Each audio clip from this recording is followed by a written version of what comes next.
coverage, snap to Haney, throws it over the middle, intercepted, B.J. Raji to the end zone for the touchdown, NFC Championship dagger. Blitz is on, Rodgers scrambles left, winds up Rainbow, he's got Cobb at the 10 to the 5, to the end zone, touchdown, and a dagger. The Wisconsin Sports Trilogy presents the Packers Trilogy Podcast. Heyo, Packer fans, what's going on? Welcome to the Packers Trilogy Podcast, presented by the Wisconsin Sports Trilogy, the podcast for diehard Packer fans by diehard Packer fans. I am your host, Trevor. You can find me on Twitter at Bender_Trevor, and I am joined, as always, with my good buddy Tyler, aka T Plush. Tyler is the host of the Brewers Trilogy Podcast and a contributor for Reviewing the Brew. To check all of his stuff out on Twitter at Tyler Kurth. And as always, make sure you're checking out all of our content at Trilogy_pod. Follow us on Facebook, the Wisconsin Sports Trilogy Podcast there, as well as YouTube. Subscribe to us on YouTube. We got a lot of fun content. Hopefully you guys enjoyed that. We are the Wisconsin Sports Trilogy Podcast there as well. Today, we are going to recap this unfortunate game that just happened against the Minnesota Vikings, and I'm dumbfounded. I will take some responsibility for this loss. I am sorry that I predicted a blowout, and I didn't anticipate this at all going this way. So I will take some responsibility of this loss. But Tyler, before I start my little rant session, how are you doing today? You know, I can take partial responsibility, too. For the first time all year, I put my Rodgers jersey on instead of Devontae. So that clearly is one explanation. The other explanation may be that since, 2013, the Packers are 0-6 in the games after daylight savings time. So that is another explanation as well. So crazy. And that doesn't even make sense to me. You get an extra hour of sleep and you're going to fucking play bad? Come on. I woke up at 5:30 this morning and was ready to go because it's really 6:30.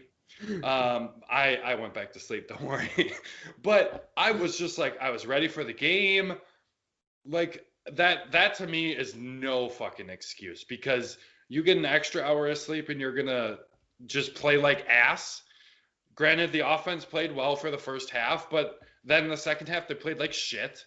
And the defense fucking couldn't stop anything. So just a really, really frustrating game. Let's go through the recap as we always do. And it's going to start out pretty interesting. You know, something that doesn't always happen is Packers get the ball first. They go 13 plays for 75 yards and a touchdown. Vikings get the ball 10 plays, 73 yards and a touchdown. Then Packers get the ball back, 15 plays, 72 yards, touchdown. Vikings get the ball, 12 plays, 67 yards, and a touchdown. Packers run out the half on the last drive. So you don't even really count that, one play for 8 yards. So if you just look at the first four that were actual drives in that, every drive was over 10 plays and a touchdown. That does not happen very often. It was just very methodical from both offenses. And I'm like, okay, first defensive stop wins the game. And that ended up being the winning factor. The first defense that did get a stop did end up winning the game. I was not anticipating it being the Vikings defense making that stop. Going ahead into the second half, Vikings again come out, 10-play drive, this time 85 yards on that weird squib kick looking thing. In 5 minutes and get the touchdown, then you're like, okay, this offense just needs to keep doing what they're doing. They look good in the first half. You expect them to come out and score a touchdown. And they go 5 plays, turn it over on downs, and Vikings get the ball back, 4 plays, score a touchdown. Packers 10 plays for 31 yards and punt the football. And then Vikings punt, Packers go down and turn it over on downs. Vikings punt again. Touchdown for the Packers, punt, and then the fumble to end the game. Tyler, I'm going to turn it over to you. Kind of what are your overarching thoughts? if you want to start with talking points, I'm just going to rant after you're done. So whatever you want to talk about first. I don't even know where to start. I was kind of on the same boat as you. Like, man, last team with the ball is going to win this game, and just completely wrong on there. I mean, you mentioned that, like, the first thing that comes to my mind as you're starting the recap of the second half was we had a chance on the Vikings' first drive of the second half to stop them. It was 3rd and 8. And I think they ran like a really stupid little screen pass to Dalvin Cook. And Will Redmond just completely whiffed and took a terrible angle. I was actually watching a little graphic that Rob Demoski posted. I just retweeted it, and it's got, you see Will Redmond's little circle bubble, and it just goes, and then just there goes Cook. I'm like, what? It was just bizarre. And really, I mean, that just kind of sums up what happened today. Like, inability to tackle anyone who's open in space continues to be a big problem. Obviously, leading up to the 49ers, run defense is going to be a huge talking point again. And the thing I really do not understand is we spent last week talking about how Montravius Adams is playing super well, and we're excited to see him. And, like, was he even out there today? It was all like Lancaster and Lowry, and they do not get the job done at all. And I did see Montravius out there on a few different snaps. Maybe it wasn't as much as I was hoping, but again, after going into that second half, I don't think I was really paying attention to that because I just end up getting pissed. But in the first half, I don't think it was like egregious that he wasn't out there enough. But to me, you mentioned that play. I think that was the second drive. It was 3rd and 9. It was a 50-yard touchdown on the screenplay. Just absolutely ridiculous. In that first drive that you were talking about, there was a 3rd and 8, and that was like a patented Matt LaFleur play. It was a bunch formation, left side of the formation, and they run a crosser across the middle. And it's man coverage, and Chad Beebe is absolutely wide open. And it's, I think it was Shannon Sullivan on the coverage, and he has to get around, his own man. And it wasn't a pick play, but just the way his teammate was defending the other wide receiver, he's got to get around him. And yeah, I don't put that on Sullivan. Like, that's a tough situation to be in. And you're probably just not going to make the play. Kudos to the offensive coordinator in that situation. And it was frustrating at that point. But then after that, it really did not feel like the Packers really had a chance. After that first drive, I had no confidence in the defense stopping. You get that 3rd and 8 where they have that crosser for 16 yards to BB. Next set of downs, it's 3rd and 6. They call Jair on the penalty. To me, it's an uncatchable ball. I don't care if Jair fucking mauls the guy. It's an uncatchable ball. Kirk Cousins wasn't even close on that play. And then they go, 3rd and goal at the 6, I believe. You get that pass interference on Josh Jackson. Again, another one where it was a terrible throw. It's 15 yards over his head. Yes, there was probably pass interference. Yes. But what the fuck? Thielen is grabbing him first. So why is that automatically on the defense? And second, it's an uncatchable ball. So just let him play. There was contact on both sides. Let him fucking play the game. And that's a field goal. Then maybe the Packers don't feel like they have to go for it. And they feel like, okay, JK, just pin him in the 5.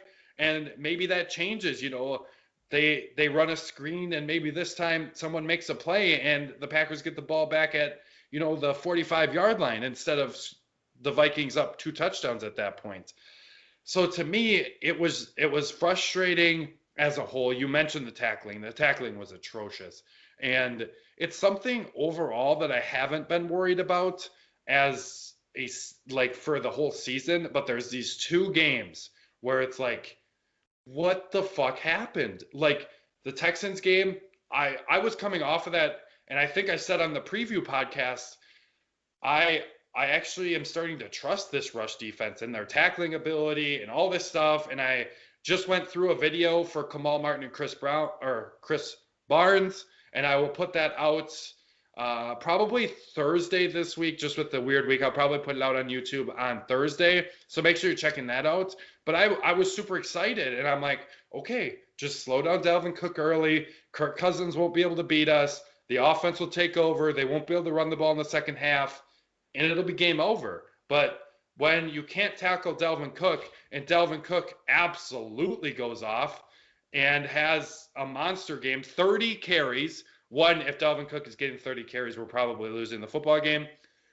Two, he goes 30 carries, 163 yards. That's a 5.4 yard average, 3 touchdowns.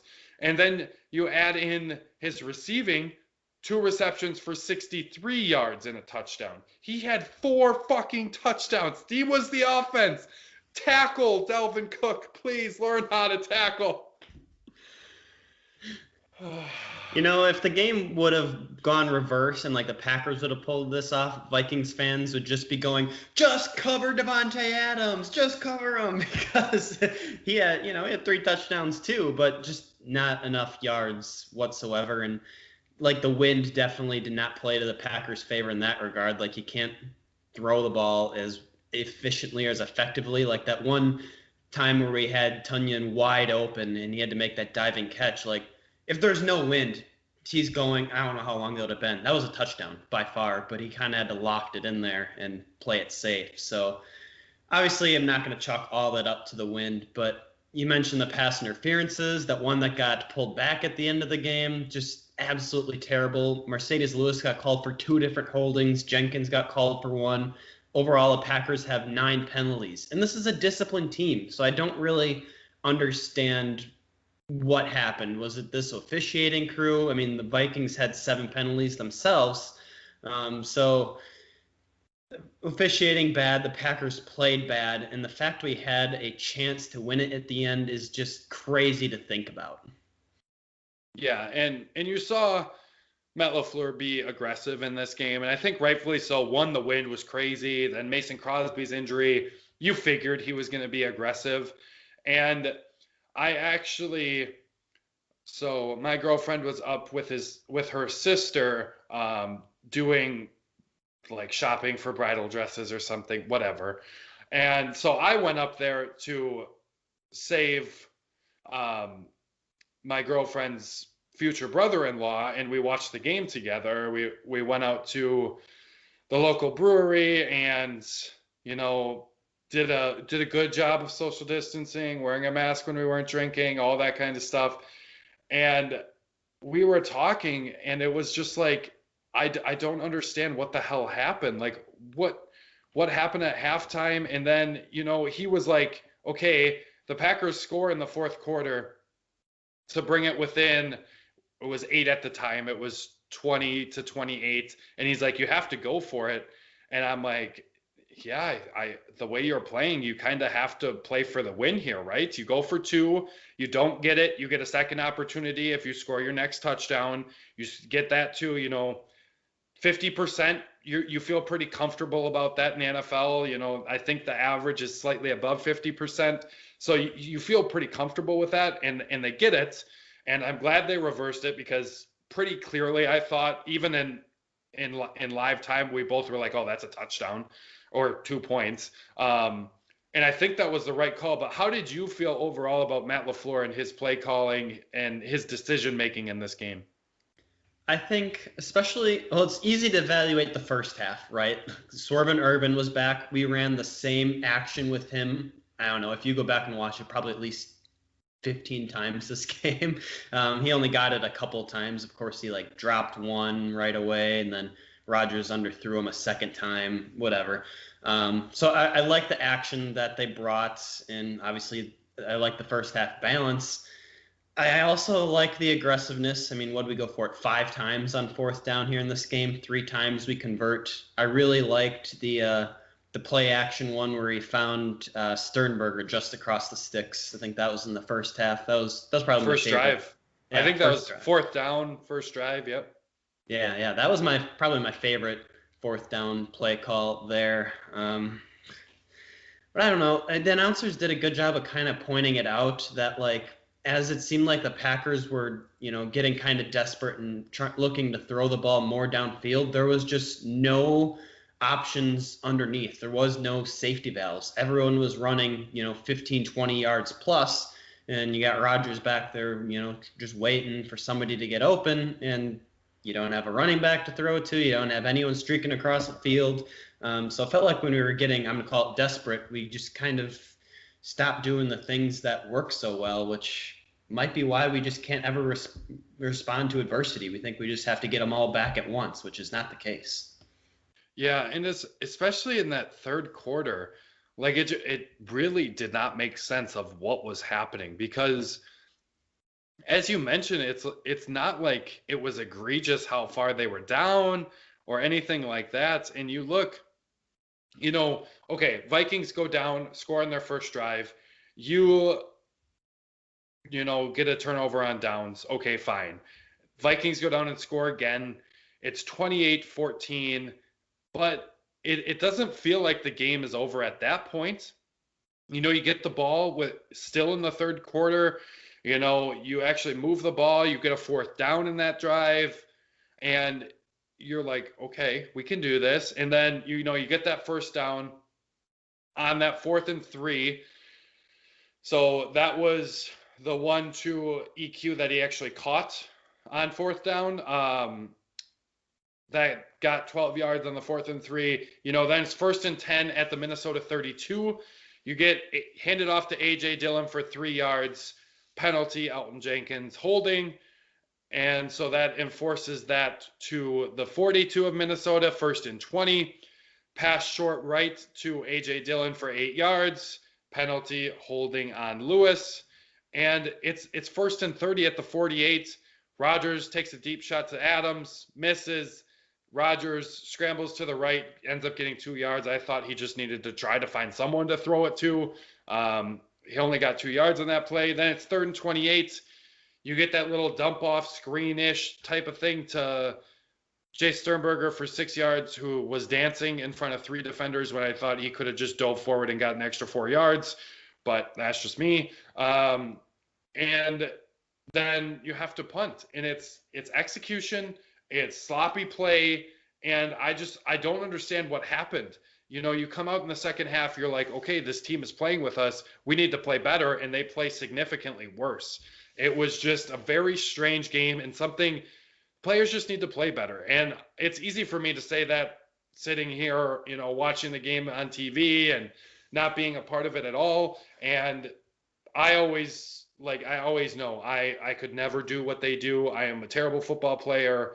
I probably don't know the game nearly as well as anyone that's in the Packers organization, including the equipment manager, but I am a fan, and these guys are getting paid millions of dollars, so they need to play better. Flat out, they need to play better. To win football games in the NFL, you need to play better, even against a team that was reeling, struggling, doesn't have a fucking secondary, doesn't have a pass rush, and you score 22 points on that? What happened? What? You're the best top 5 offense in this league. What happened that you scored 22 points against this Vikings defense, who is not the Vikings defense of 2, 3, 4 years ago? No, they have Harrison Smith. They have Eric Hendricks, who I think is absolutely incredible, and Anthony Harris.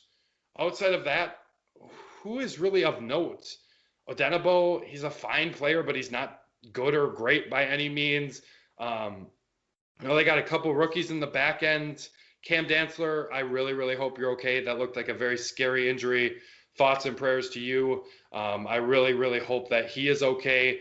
But, you got Cam Dantzler, who's a rookie, 3rd-round rookie. He's got a lot of talent. Hopefully he can come back from this, but not a proven player by any means. Jeff Gladney, again, another rookie, not a proven player. They kind of have no one outside of those 3 that I mentioned that are very good players. Anthony Barr's out. How does that defense stop us to 22 points? That is what's concerning to me.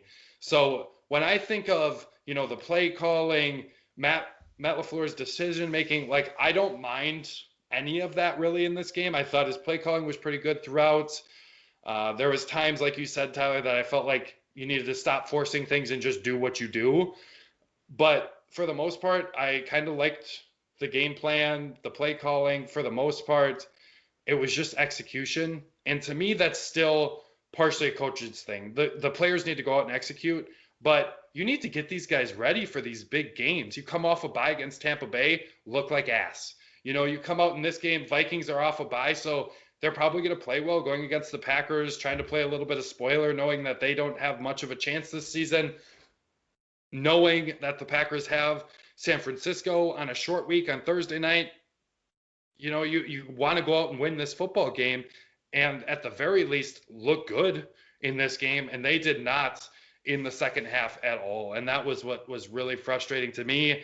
It by no means was this a must win? Is next week against San Francisco in San Francisco a must win? Because still 5-3, you can get into the playoffs. I think this team is talented enough to win against any team in the NFC. Fight me against it. I think they can beat the Bucks. They just had a terrible game. They can beat the Vikings. They can beat the 49ers. They can beat the Seahawks. Actually, the one team that worries me is the Cardinals, just because mobile quarterbacks scare the shit out of me. Colin Kaepernick definitely scarred me for life there. Michael Vick in the past, there's these mobile quarterbacks that scare me a little bit, but Arizona might not make it into the playoffs, so that might not be too big of a worry. But overall, you just have to play better. You have to come out and play better. You can't come out flat. The defense was flat all game, and that's a big concern. I think we're focusing on the offense here through the first 20 minutes or so, Tyler. So let's talk about this defense. Outside of the terrible tackling, what else do you have on this defensive performance? Well, it's hard to say where does the blame for the run defense go in? Is it the interior linemen? Is it the inside linebackers? Is it the fact that Za'Darius and Preston are not getting any push whatsoever and are getting blocked by tight ends as Dalvin Cook just waltzes into the end zone? I think it's a combination of all of this. I mean, we saw some nice plays from Kamal Martin. That one, I remember, I think Dalvin Cook might have dropped it. He slid by 3 defenders. I think that was Thielen. I think it was Thielen on a wide receiver screen, yeah. Yeah, that would have been a hell of a play because he was right there. So that was really cool to see. I mean, Adrian Amos made some plays at the end of the game, coming up big to keep us in contention there. So it's good to see him come alive a little bit. But, I mean, I think what it comes down to, and you were ranting about this during the game, your big money free agents that we signed a couple years ago or last year, they ain't doing anything, whether it's in the run game or in the pass rush. The Smith brothers are still non-existent, and we can't afford it. Rashawn Gary, didn't hear him today. Of course, this is his first full year, really getting more and more consistent playing time. So you're going to expect some inconsistencies with him, but not through these veterans. I mean, that's not what we paid them to do. Yeah, definitely not. Za'Darius has 6 sacks on the year. I think that it feels like the most quiet 6 sacks. He had that big game against the Falcons. Outside of that, it's been a very quiet year. It's been a lot of where's Za'Darius? And then all of a sudden, oh, he's got a sack. And then you kind of forget about it. And a game and a half later, you're like, God, Za'Darius is not doing anything. All of a sudden he gets a sack again. And it's yeah, he's getting to the quarterback occasionally, but the pressure rate is nowhere near where it was. Now, I don't have PFF stats in front of me or anything like that right now, but just it's not there. Za'Darius is not playing well at all.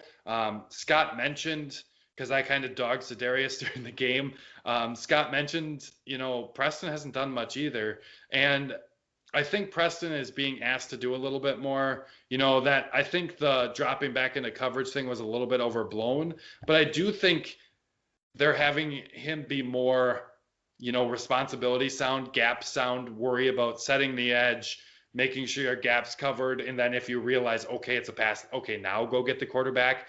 And actually, we were watching the game and we just said that as we were watching. And in the next play, you watch Preston, and it was very clear. It was set the edge, get a nice hard edge, realize it's a pass, get the quarterback, just absolutely destroys the right tackle on the inside, gets to Kirk Cousins, but by that time the ball's already out because he is responsible for the run first this year. And I think that's something that was completely different from last year. And I think up until this game, that's why I had a little bit of confidence in the rush defense, because the edges were more responsible in the run game. They weren't just saying, okay, just go get the quarterback. Our linebackers would deal with it, because they wanted to improve that rush defense. So it's a little bit of a two-edged sword. You know, you want your rush defense to be better, because when it's terrible, like it was in this game, you know, giving up 5.4 yards a carry to Dalvin Cook on 30 carries is terrible. So that needs to get better. And part of the getting better is having your edges be a little bit more present in that regard. But at the same time, Za'Darius and Preston need to get to the quarterback. They're getting paid to get to the quarterback, and they're just not performing. Kenny Clark has been back from injury. Now this is his second week, and he has been pretty nondescript. There hasn't been any like blowing up of plays. I think, you know, one or two since he's been back that I can vividly remember of him actually like getting into the backfield and blowing up plays. So he's got to play better. I think Za'Darius and Preston do have to play better. And, you know, you say they have to do more responsibility in the run game. Well, they should have been doing that from the get-go. Like you can't just say, okay, your responsibility is to get the quarterback and that's it. No, if you're out there on first and second downs, you have to be responsible for the run. You can't just, you know, go after the quarterback on 2nd and 3 all the time. You have to be responsible, because that puts the other 10 players, or if both of them are doing it, the other 9 players in a terrible situation. And that's probably why the rush defense or partially the reason why the rush defense has been so terrible. So those guys just have to play better. I think overall, I think Chris Barnes and Kamal Martin didn't have a great game in this one. You mentioned Kamal Martin's play, but overall, you know, Kamal Martin had 3 tackles. Chris Barnes had 4. Adrian Amos led the team with 8. Like, if they didn't play great in terms of the linebackers, but also at the same time, for some reason, this Vikings offensive line was blocking up this front 7, which shouldn't really happen, because I don't think their offensive line is that good. Granted, they're pretty good in run blocking, but those players just flat out need to play better. Kenny Clark, Za'Darius Smith, Preston Smith flat out need to play better. I think Dean Lowry could play a little bit better. He did have a sack in this game. Granted, I could have probably made that sack because just no one blocked him. But, you know, these guys, they just need to play better to me. This defense, like, I don't know if it truly is that they feed off the energy of the crowd, whether it's home or away, you know, shutting up the home crowd or getting your crowd into it and getting them pumped up, and that really helps them play better. But at this point, it's 2020. We're all dealing with a whole bunch of bullshit, and you're getting paid a hell of a lot more money to deal with the bullshit than I am. So fucking deal with it and play better football. That's a very good way to put it, actually. I agree with that. Yeah, it's going to be interesting. I mean, like, what do the Packers do now here? Like, everyone's going to you can take this like 2 ways, this loss. Oh, we couldn't move the ball. Let's go get a receiver. That's the issue. Or we couldn't stop anyone on the run. Let's go acquire someone on defense. I don't know, with the trade deadline coming up, what to make out of all that. Yeah, okay. I was really hoping this wasn't going to come up. I was really, really hoping this wasn't going to come up, because I've heard a lot of this, right? You know, you hear the Will Fuller news. You know, there's Packer fans that I think are manufacturing the J.J. Watt stuff. I think we all need to calm down on this, because there's a couple things. Yes, Will Fuller on this Packers team would definitely make the offense better. You know, we would have the best 1-2-3 punch probably in the league. And yeah, probably the best 1-2-3 punch. I would say the Texans, but you get rid of Will Fuller, I would definitely say Devontae Adams, Will Fuller, and Allen Lazard are better than what the Texans would have at that point. To me, this this is just something that the Packers, they can't afford to be doing this, in my opinion. One, I don't really want to be giving up draft picks, and it sounds like the Texans want like day 2, specifically a second rounder for Will Fuller. And there's a couple different ways the Packers can go about this, right? They can give them a day 2 pick and then sign Will Fuller, which one makes it really fucking hard to sign more important free agents that you have coming up. David Bakhtiari, Aaron Jones, Corey Linsley, Kevin King, Jamal Williams. There's a lot of guys that you can pay, and paying Will Fuller is going to make it hard to do paying those guys. And it's going to make it harder to pay Devontae Adams, Jair Alexander in the future. So if you do that, get this guy and bring him in, and then you pay a contract to him. You have him here for 3-4 years. That's all well and great, but to me, it makes the team worse. Even though it makes the wide receiver room better, it makes the team worse, in my opinion. Okay, let's say the Packers somehow get Will Fuller for a 5th-round pick. Just you take him as a rental, half-year option. Okay, you have to pay him somewhere in the range of $4 to $6 million. The Packers have $6.8 million on the cap right now that they have in cap space. So basically, let's just say it's on the high end. Let's just say it completely eliminates that cap space. They have no more cap space. Now you can't roll over that $6.8 million that you could use to sign Aaron Jones, David Bakhtiari, Jamal Williams, Corey Linsley, Kevin King. It just makes your team worse. And you're getting rid of a pick that could make your team better. So to me, I am not a huge fan of it. If you can get a Will Fuller for a 5th-round pick, and it's just a rental, and that is like the only way I would want it. If you can get him for that little of draft capital, and it's just a rental, and then you don't carry over your $6.8 million. Maybe you carry over 1.8 for say. I don't know exactly what the Packers would be responsible on his contract, but let's say that is the case. I would be fine with that. It's not something that I'm going to be overly excited about, because I do think carrying over that money and getting those other players signed is very, very, very important for the longevity of this franchise and the change from potentially Aaron Rodgers to Jordan Love. Having the most talented team around Jordan Love is going to be very, very, very important. So having that extra money, I feel, is going to be more important than potentially bring in Will Fuller.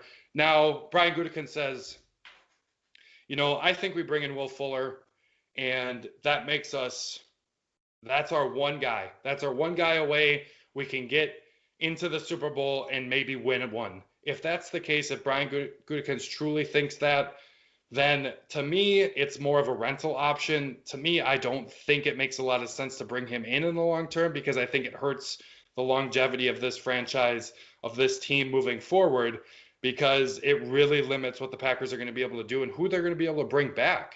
Like, does that mean you get Will Fuller and Corey Linsley and that's it? Like, you don't get a chance at David Bakhtiari then? You don't get a chance at Aaron Jones? Is that worth it to you?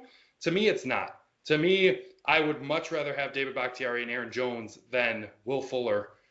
And whether it be Kevin King, Corey Linsley, like, to me, it's just more important to have that left tackle and that guy, even though he's a running back, he is a bona fide star in this league in Aaron Jones. So to me, I just don't love the deal. Like, if there was like Andy Herman has mentioned it multiple times on his podcasts on YouTube and his full-length podcast. I can't remember his name now. He's in Denver, defensive lineman. Like, if you can get someone like that for, a 6th-round pick, minimal cap hits, under 3 or 4 million, you get a guy like that that's just a solid defensive lineman, gap sound, does a good job in the run game to play next to Kenny Clark, allows Kenny Clark to be a little bit more free, maybe get after the quarterback, try to blow some things up a little bit more, allows Za'Darius and Preston to play a little bit more free. That I'm all in on.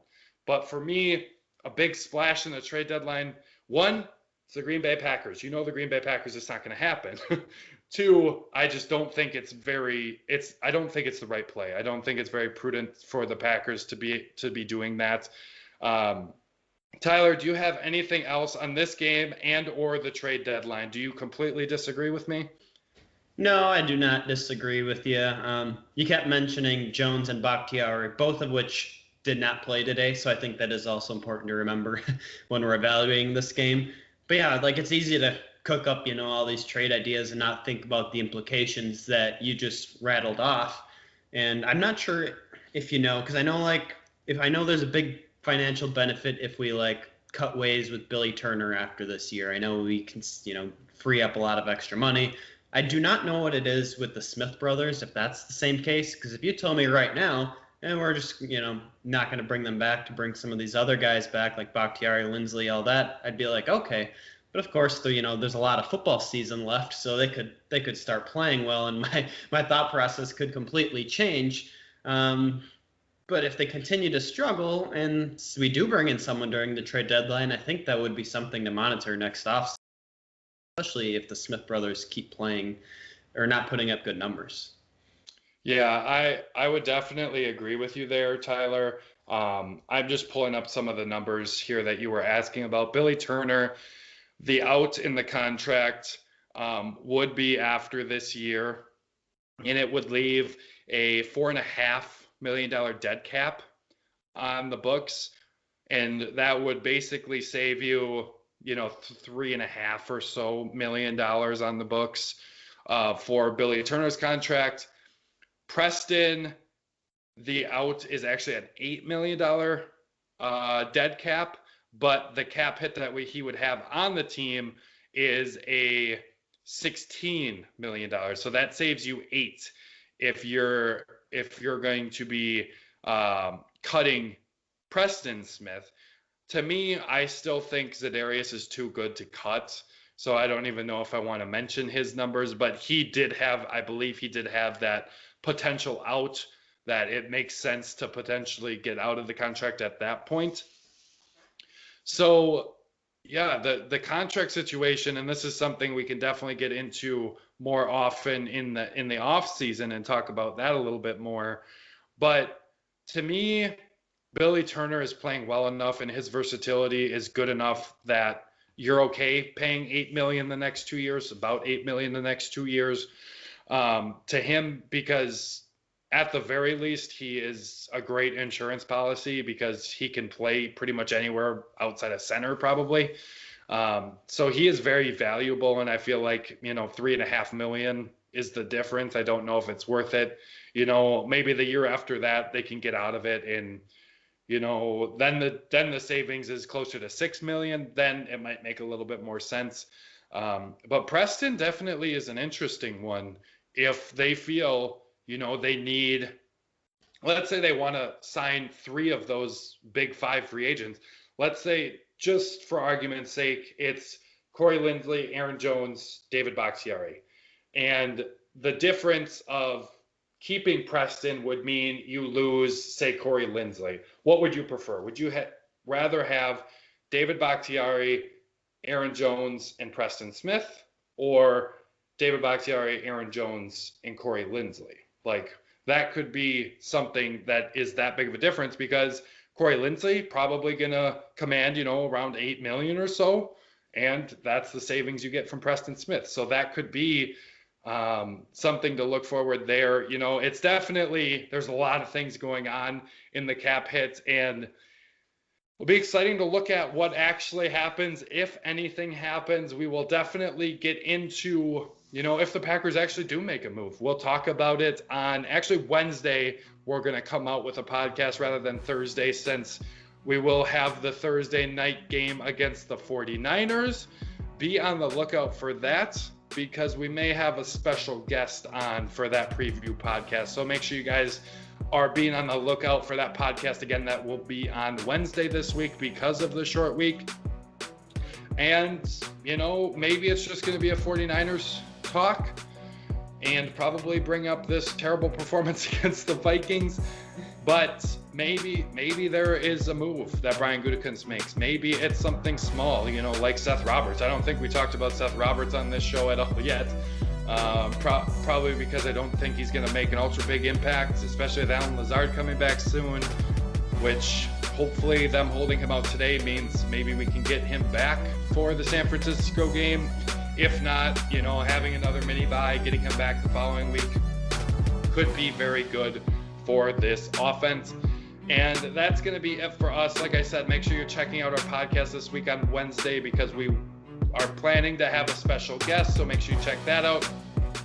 Make sure you check out our YouTube page. We got a lot of fun stuff. Like I mentioned before, I have that Chris Barnes and Kamal Martin video coming out. That'll be Thursday morning. So make sure you're checking that out. Tyler is grinding on YouTube. He's putting out videos 2 days a week plus a podcast a week. So he's over there grinding. Make sure you check that stuff out. But until we are talking and previewing that 49ers game, go Pack, go. Fuck the 49ers.